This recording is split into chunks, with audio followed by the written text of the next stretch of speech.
Hey everyone, DCB here, and welcome to another Warhammer model build.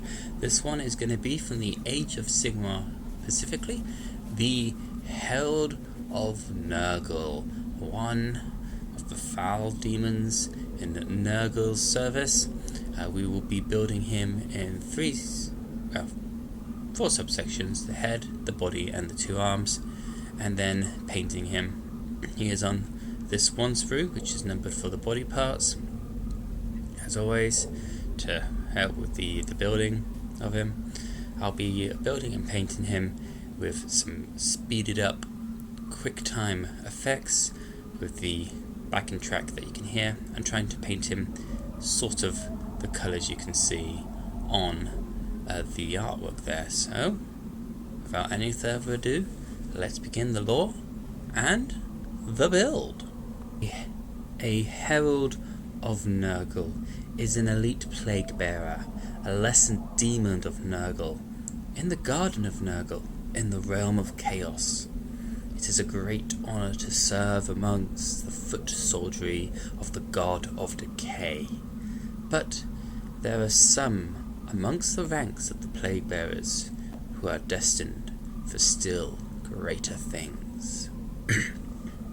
Those that prove exceptional in terms of power, ability, or capability to bear the most loathsome of diseases are granted further blessings from Grandfather Nurgle and raised to become his heralds.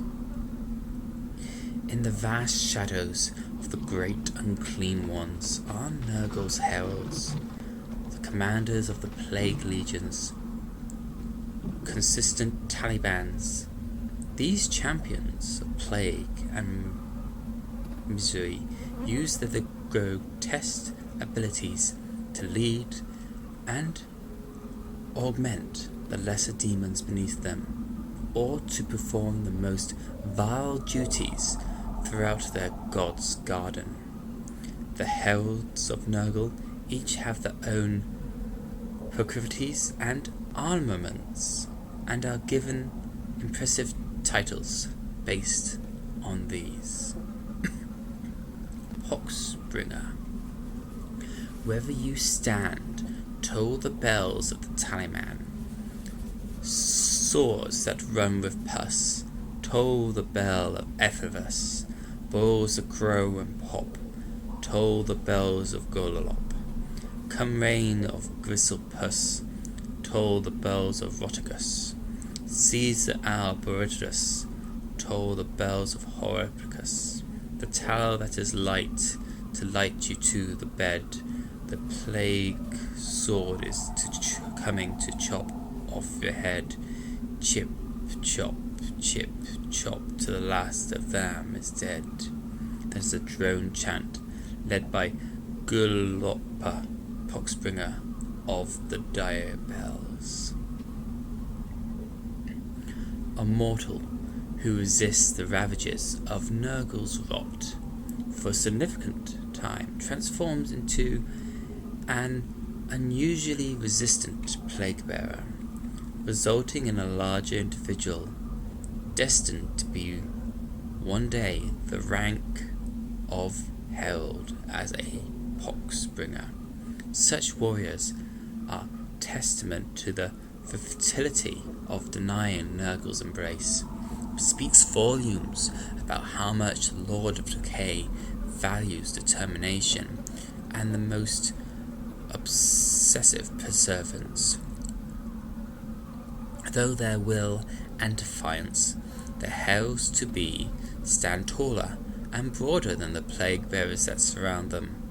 Upon prove themselves in battle or service, each is rewarded by Nurgle himself. The first sign is a lengthening of a single horn that juts out of the misshapen head, followed by the sprouting of a magnificent set of rotting antlers, as if to crown such malformed glory. Further engrossed by the touch of blessed diseases, poxbringers grow stronger and tougher, becoming true champions of their kind. With their newfound strength, a poxbringer can hack down multiple bloodletters with a single swing of their bale sword. The charges undergone by poxbringers is more than just a physical one, imbued with a generous portion of a natural vitality of Nurgle. Poxbringers project an aura of disease. This vile atmosphere is sometimes visible as a hazy fog that surrounds them.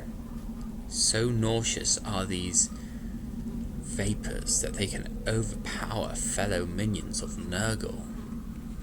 This ability makes poxbringers the ideal lieutenants to lead a unit of plague bearers into battle, for the Herald emerges, invests his charges plague swords with further violent might, and allow for greater spreading of disease. With a single eyeball glowing, poxbringers can also tap into psychic powers, using them to vomit forth diseases or smite down the foe with horrific viruses.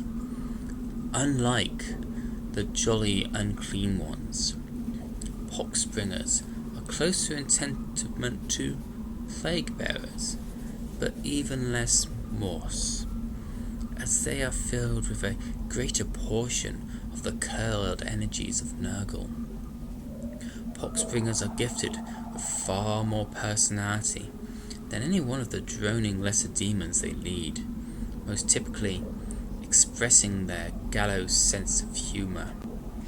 The poxbringers pit their mumbling grapes against the bellicose, blooming voices of the great demons that lead them, one side hopefully and imbudibly about what might be done, the other grousing as they are the ones tasked with actually doing it.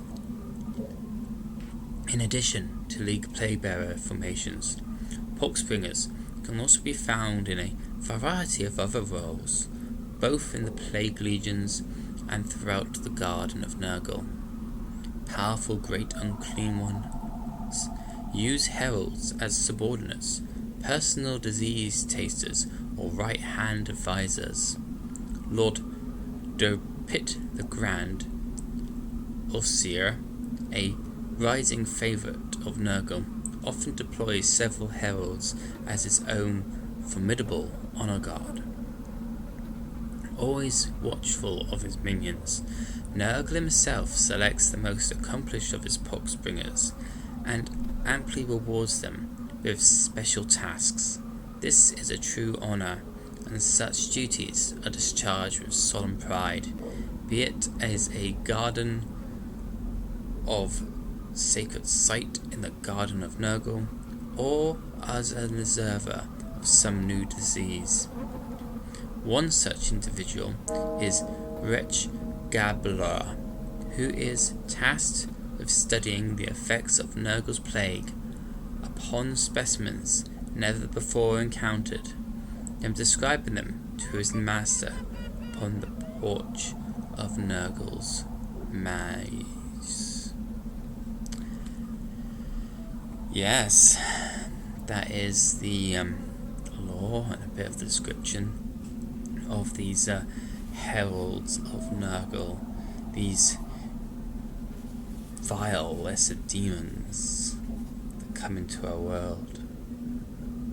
They do have speech, and one has been quoted as saying, "Grumbling? I'm not grumbling. I should be grumbling, though, leading this lot of stubbler mites. 'Tis the chanting I can't abide. Always the Elot deity, never willing to give another disease a chance. And there they go again.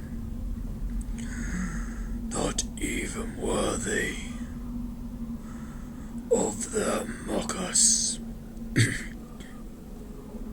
And that's attributed to Glabler Tar, and that's a sample of this Poxbringer's steam of inventiveness or personality or speech.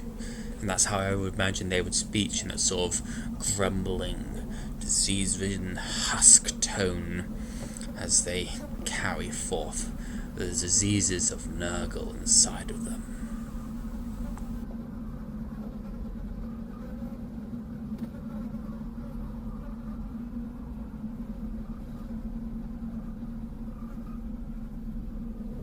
There we have it. This Herald of Nurgle, all built, painted and ready to go.